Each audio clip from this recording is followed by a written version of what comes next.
does not turn on its axis. It rotates around the Earth, but we primarily just see one side, or only 59% of it. By the way, our moon's the only one that does that. You know, it's the only one. Next slide, please. Okay, this was taken out of National Geographic. This was in the early 1950s. This was NASA's idea of what moon bases would look like. They, in fact, did do this and create this in February of 1958. So when Kennedy said, you know, we are going to send man to the moon, part of our government, primarily the NSA, was already there. They were already there.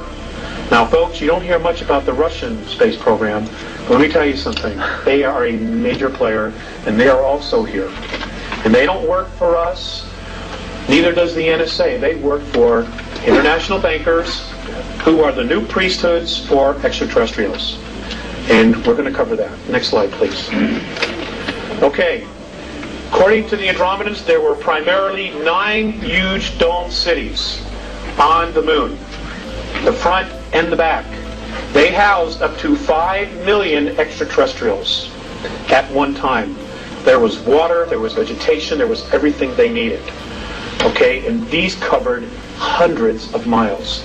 You know, so when Richard shows you the pictures of the things, you know, the shards, so many miles tall, 9, 10, 15 miles, whatever it is, he's right. He's absolutely right. You know, but there's more. There's more. Okay, next slide. Okay. This is along the equator on the far side of the moon. This is what's left of a pyramid. There are 4 pyramids on the moon. Excuse me. Okay? Now, I can assure you that the pharaohs, just to practice, did not take the Hebrew or the ivory up here, build one, then bring it back and do it right in Egypt. Didn't happen. According to the Andromedans, almost all the planets in our solar system have pyramids on it. Some have more. I've asked why. Some people say they're tombs. The Andromedan perspective is that these are weights. And what they do is you put them in a strategic location, it balances the rotation of the planet. It doesn't keep it from wobbling, which means that if the ETs are there colonizing, there's no major fluctuations in weather and gravity. Gravity anomalies as well as the electromagnetic field, which is around every single planet. It has to be balanced. That's what these are for. That's why Giza is directly dead center of the landmass on planet Earth. Next slide, please. Okay, can we just focus this a little tiny bit? Okay, folks, I want you to focus on this area right here. I want you to focus on this structure in here. For those of you who are architects, please feel free to, say something about this. This area right here, you can see the curves, the angles. There's another bridge here. I want you to notice these lit up objects inside the bottom of the crater. We've got a close-up of it. Next slide, please. Here we go. Okay, here's another bridge. Apparently this is inhabited by extraterrestrials from Orion. These are, I'm told, are domes. Does everybody see this? Okay. I'm also told that this is a road that goes into here. There's an elevator that goes up to this area here. And when they land, they take an elevator or something down, and then they can walk, because there's atmosphere on the far side of the moon. Which is why the astronauts took pictures of clouds. It's unbelievable. The snow job that we've been given. It's nothing what we've been told it is. Nothing. Right. Next slide, please. Okay, I want you to focus on this.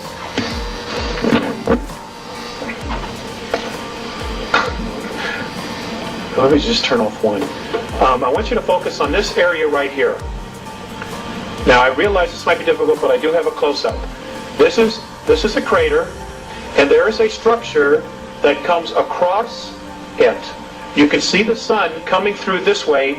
You can see it shining right here underneath. And you can see, this is still in the shade, this structure here. This is a 21-mile long bridge. Next slide, please. Here.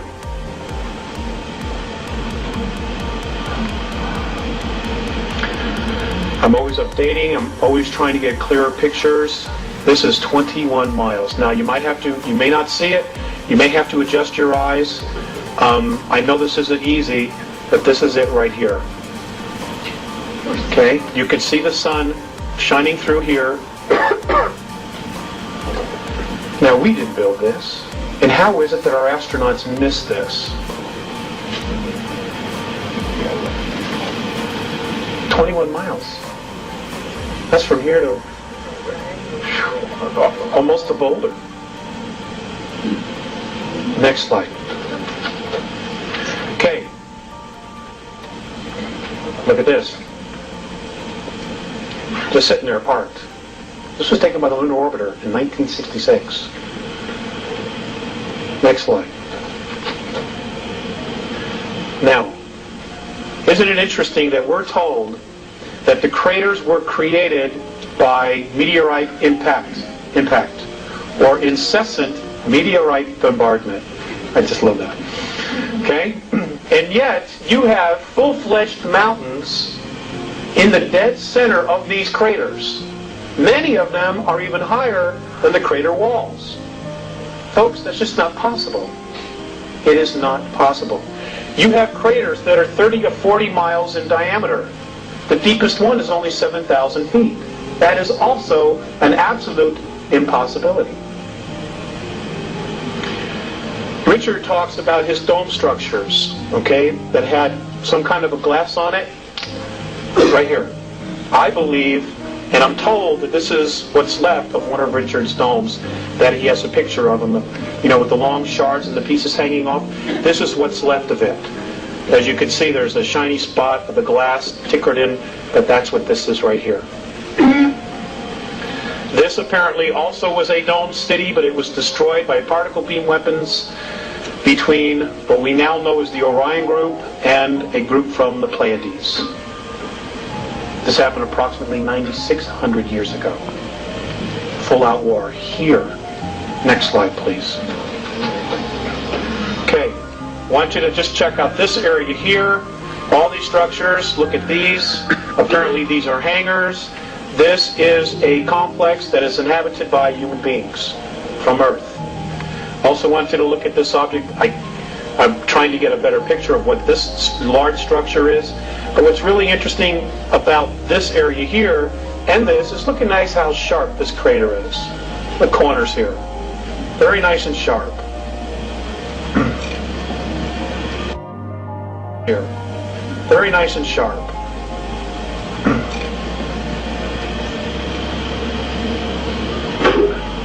Next slide.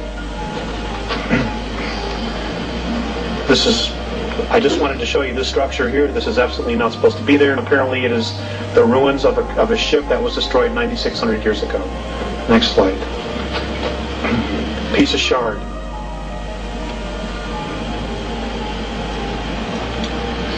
It's 2 miles. 2 miles tall. Piece of what? Shard. Piece of metal. Next slide, please. Okay. On this photograph, I want you to just take in the landscape. Okay? I want you to take in the landscape of what you see here. Now, I want you to look, focus in on this area right here. I want you to look at this area here, and I want you to compare it to the rest of the landscape. Just focus your eyes for a minute. Okay? I want you to focus on this area, and then the rest of the landscape. What's unusual about this area right here? Anything else? Maybe the way these things are all lined up together, nice and neat, and then these structures right back here. Next slide. Okay, here's another picture of it. Okay.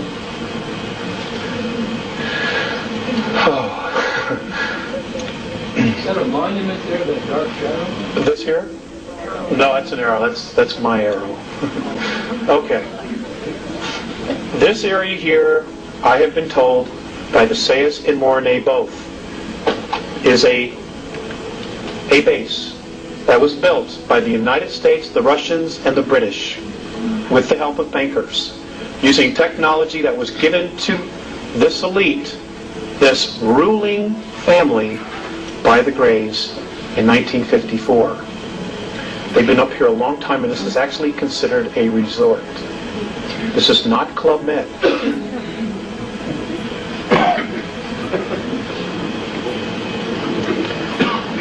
Next slide. More ruins down here, and in here. These are not supposed to be here. These are pieces of spacecraft apparently that were destroyed 9,600 years ago in a war that took place in our solar system. Next slide, please. Okay, this is the same structures I showed you earlier. Here's some more ruins. Now I want you to look at this area right here. This apparently is what's left of a dome, one of the dome structures. And these pieces that you have on the inside are pieces of the roof that just fell to the floor of the dome. If you can look, if you can see it, you can see there's the circumference. Here's part of the wall that's fallen down this way, okay, and here is part of the dome that is still intact. If we go to the next slide, you might see a little better, but we'll have to focus it right here. No, maybe not. Okay, this was also destroyed in that war 9,600 years ago. Next slide, please. And if you can see this, this is very light. This is a piece of a bridge that crossed this crater where half of it's gone and half of it is just still standing there. I don't know exactly how many miles across this is. But again, how did our astronauts miss this? Next slide, please. Okay, these are more ruins. I myself have even had trouble seeing some of the things in this, but they've been very strong about this particular area, so I felt it was important to include it and just share it with you because maybe somebody in here will see something more than what I see. You know, people often do, so I'm just trying to share it. These structures here, it's a weird place. Again, this is along the equator on the far side of the moon. A lot of those craters have a rising piece in the middle. Yes, sir, they do. Yes, sir, they do. And, you know, some of them are full-fledged mountains, and they're just not supposed to be there. Next slide, please. Okay, now, look at this.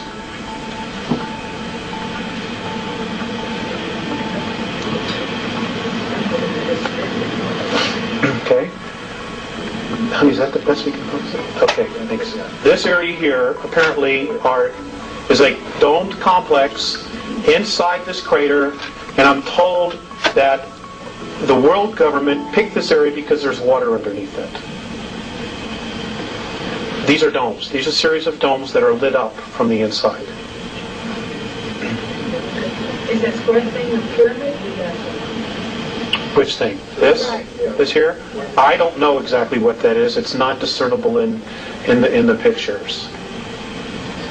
You know, I think sometimes they purposely blur these just a little bit.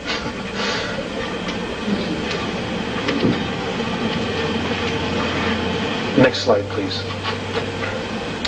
Here's another area in another crater. This is all lit up from the inside.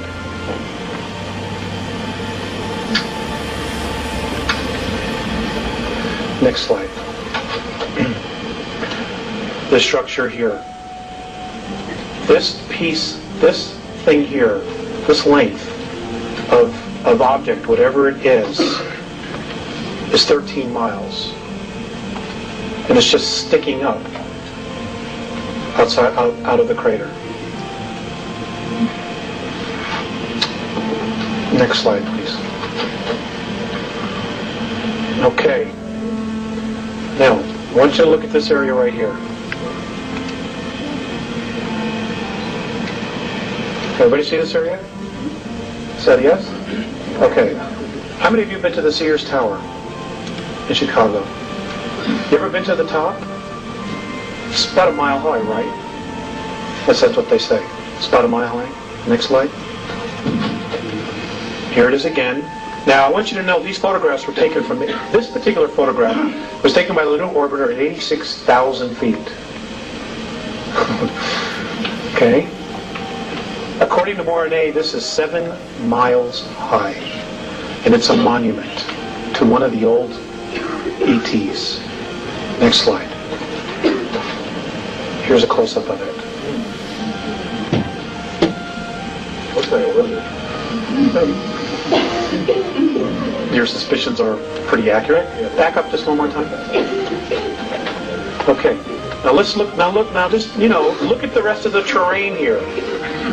Okay. Look at the rest of the terrain and just look at how this sticks out. 7 miles. How come our astronauts missed it? I mean, I hate to be redundant, but I'm just hoping somebody will have the answer. Next slide. Oh, we did that. Okay. One more time.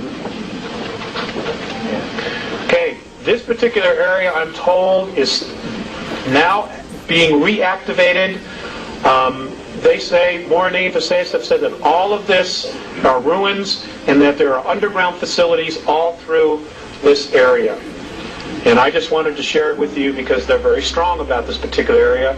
And this is a dome that is apparently that was still left intact.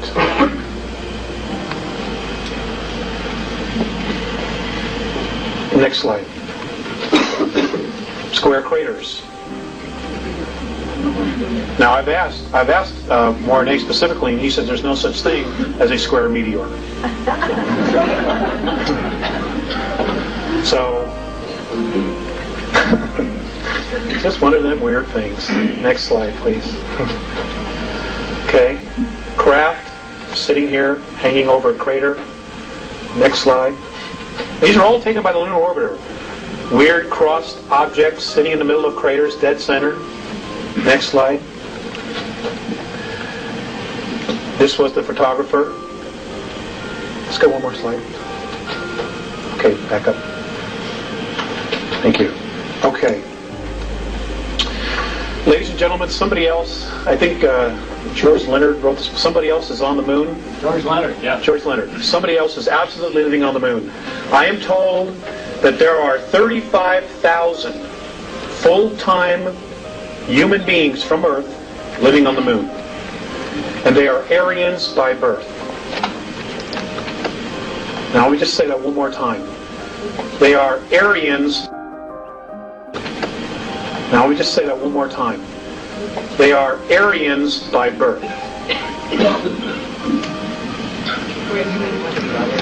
They are Aryans by birth. You're going to have to research them because if I come right out and say it, I'll get in deep trouble. Okay, Aryans by birth. They're not.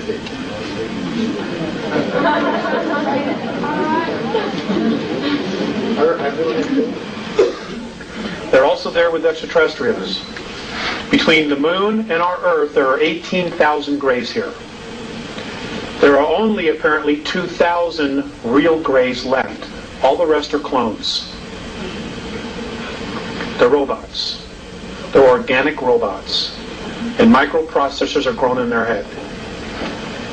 And they are controlled by some kind of a radio frequency. Now, the Greys and the Orions also have this technology to absolutely replicate and duplicate a human being. And for those of you who are familiar with the old Dr. Beater stuff, before he was killed in a parking lot in Dallas, I would suggest you go back and re-research that information. Except he was told the Russians were doing it, and they're not doing it. It's extraterrestrials who are doing it, who are trying to undermine the free will of those of us on the surface of the planet. Because this is our home. Okay, Mars. I'm still working on more information, but I'm going to show you a couple things and share things that I've been told about Mars. The first thing I want to share with you about Mars is that, again, everything we've been told about it is wrong. Mars atmosphere is full of oxygen and ozone. In fact, the local San Diego paper on March 23rd of 1995 flat out said that in 1971 they had discovered it was full of ozone. Well, folks, you go to the library and you pull out any book that you can find on Mars, written by any scientist on this planet, and they don't say virtually anything about ozone. But it's there. We're told that that its actual gravity is about 1%. Well, if the atmosphere is so feeble, then how is it that it can have 300-mile-an-hour wind storms? If the atmosphere is so feeble, how is it that it can hold water at both poles? Next slide. Let's go next slide. I'm sorry. At both poles. And there's water at both poles. This is water, H2O. We're told that the Martian atmosphere never gets above 129 degrees below zero. And yet, this past February or March, you had a picture from the Hubble telescope of Mars and the North Polar Cap melting. Now, I'm not a scientist, but tell me, how does water melt at 129 degrees below zero? I'm open. I'm open.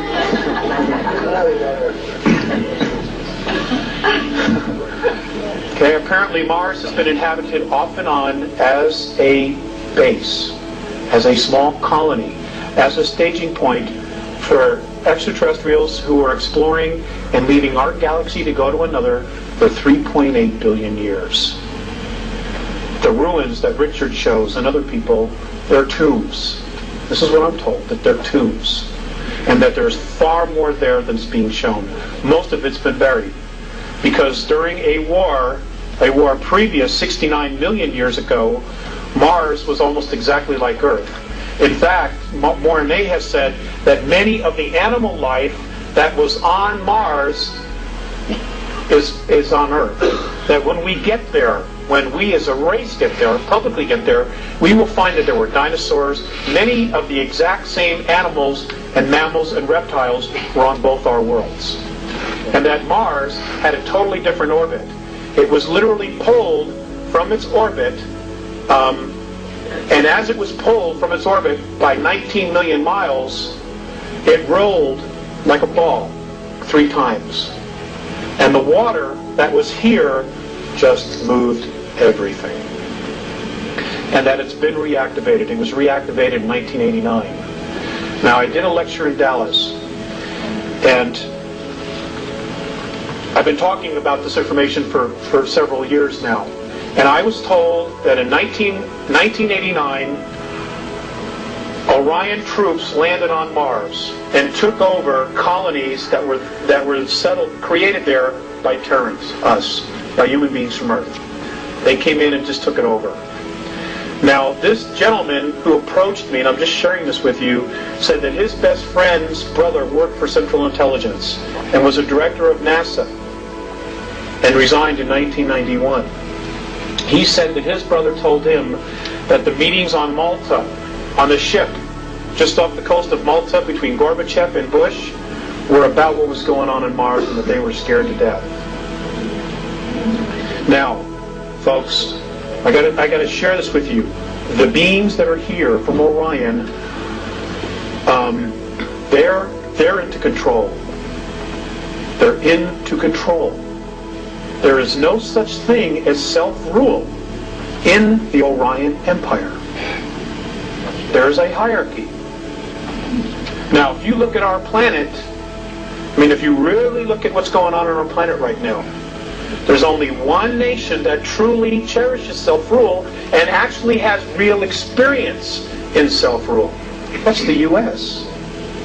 And we're armed to the hilt because our Constitution says we can be. This is why the focus is on destroying the United States of America. Okay, the UN, the World Order, all of that stuff, they're all taking orders from ETs, and they're scared to death. But they are willing to sacrifice this nation. They are willing to kill 3.5 to 4 billion people to maintain their place as the new priesthoods.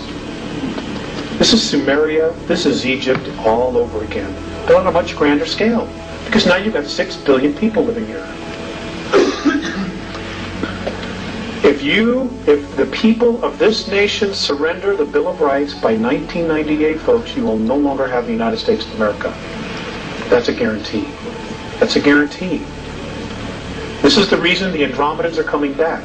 Because 317 years into our future, our galaxy is in tyranny. And they have traced, through time travel, all the events that lead to the single point that shifted the energy from free to tyranny. Now, we're not just talking about free, we're talking about also on a spiritual level. Suppression, oppression of soul, of spirit. And they have traced it all back to our solar system, which is why many races are coming back and they're saying, hey, wait, this isn't going to work. Because 317 years in our future, there's tyranny here. There is no such thing as freedom. And we somehow are dead square in the middle of this thing. Sorry for the news. But we are. This is the only reason they're bothering.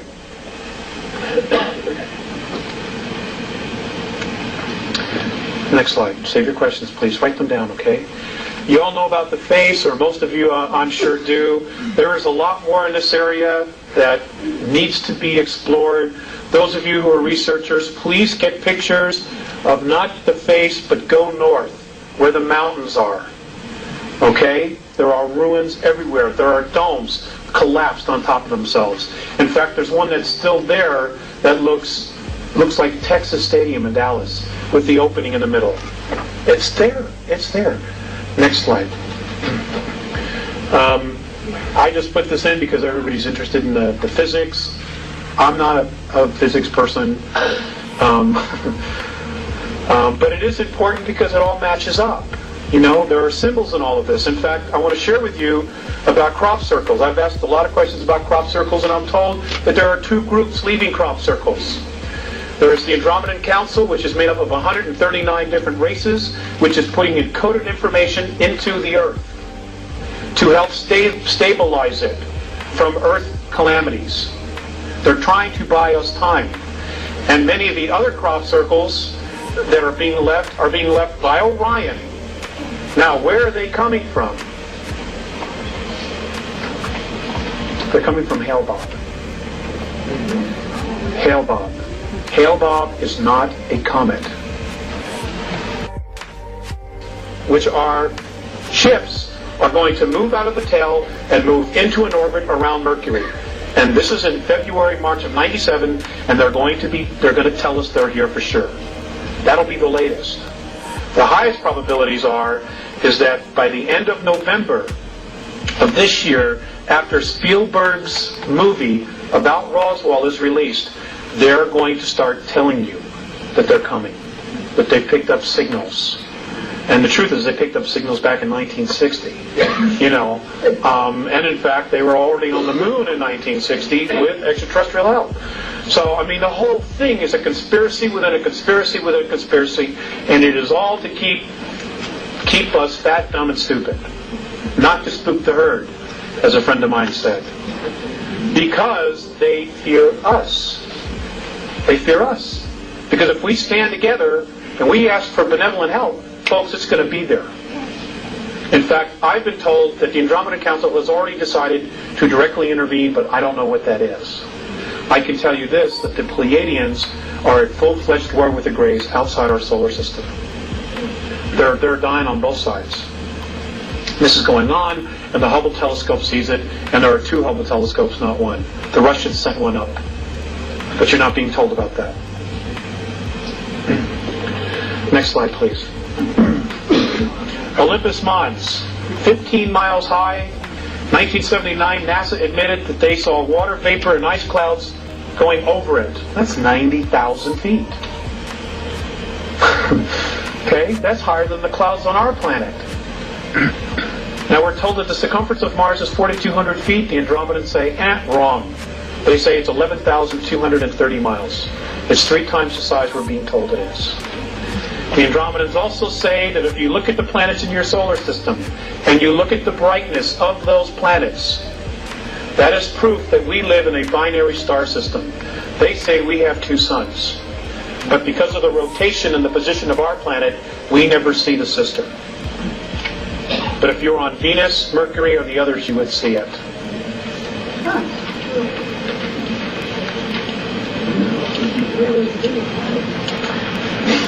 They rotate around each other. I realize it flies in the face of everything. I'm just here sharing with you, and I'm just asking you to keep an open mind. Next slide, please. Okay. Cydonia is in the northern hemisphere. Now I'm told that at one time most of that area was covered with water. And that along the equator of Mars is where most of the colonial cities were, colonies, outposts. They said much of the bigger cities on Mars before it was destroyed was in the southern hemisphere. Now I want you to, honey, can we focus on just the shape? I want you to focus on this area right in here. Now this area is known as our Great Plantatia. This is in the southern hemisphere. Now there's a little happy face. I thought that was pretty amazing. Yeah. Okay, but if we go to the next slide. This apparently is another tomb that was in fact destroyed. And these are 3 more pyramids that are lined up just like Giza. This area right here. And that these are also ruins. This is what they say. And folks, they've never lied to me. Right here. They want us desperately to wake up. Now they have their own selfish reasons. Okay, because of the fact of the problems that apparently come up in the future. But there's also another reason. Many of the human races in our galaxy, because of so much interbreeding between the one race, the genetics apparently are starting to break down. There's only one race in our galaxy that can give these particular human races a genetic boost. And that's us.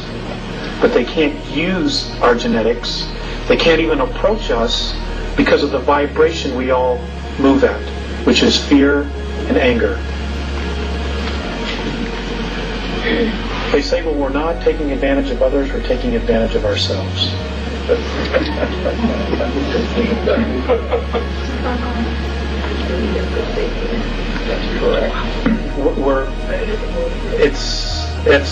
It hasn't stopped the regressives because they vibrate at this frequency, and they've also helped to propagate many of the belief systems that we have right now.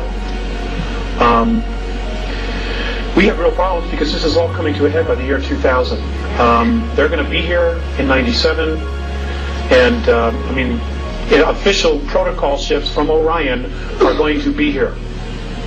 Now, I want to share with you some of the things that the Greys are up to. Many people say they've left.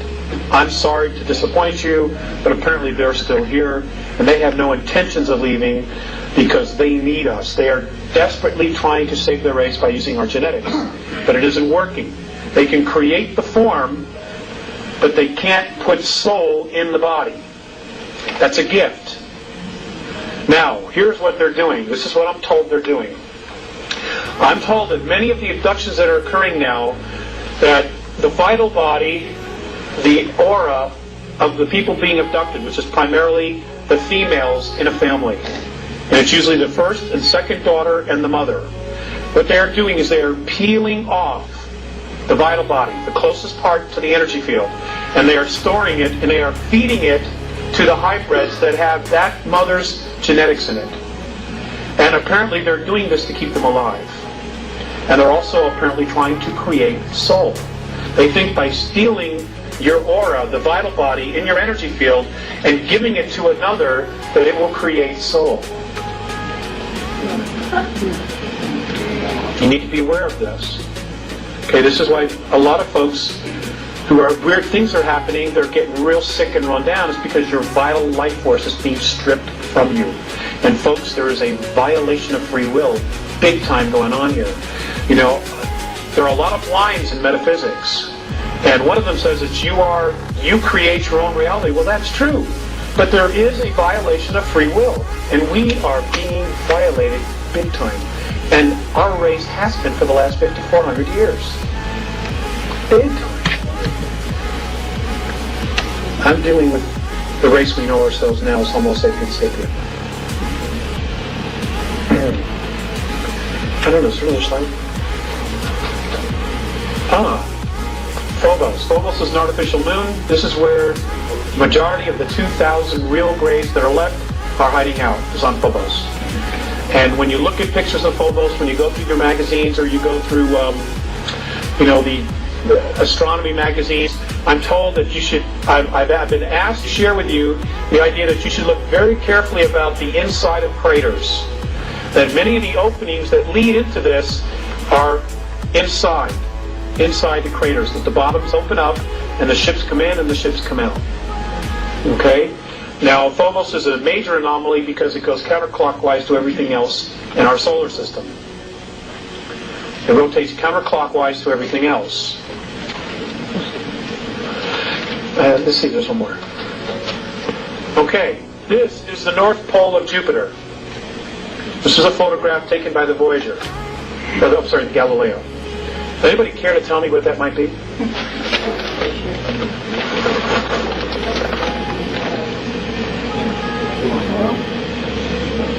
I don't know either.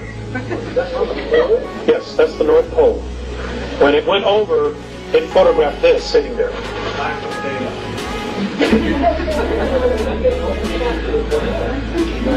It could be. It could be. I'm just sharing it with you because I want you to think about it. I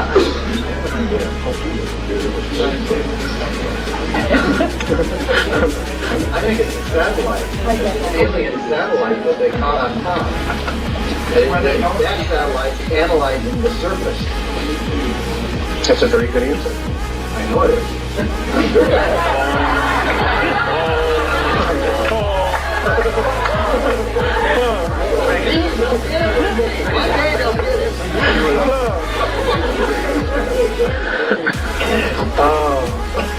Next slide, please. This is Ganymede. Ganymede's another artificial satellite. Ganymede has life on it, has water, has an atmosphere, has oxygen. Many of the benevolent races use this as a base.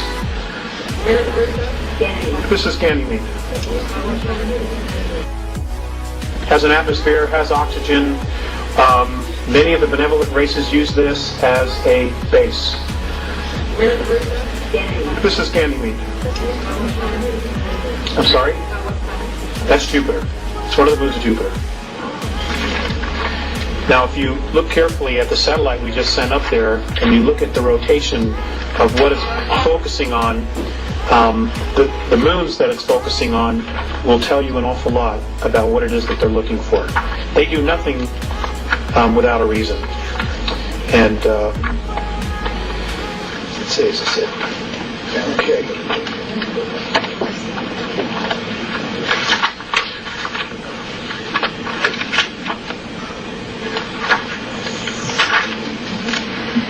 Okay, next slide, please. I think that's the last one. That's the last one. Okay, we can have the lights be great. Thank you, Dean. Okay, and I can come out from behind here.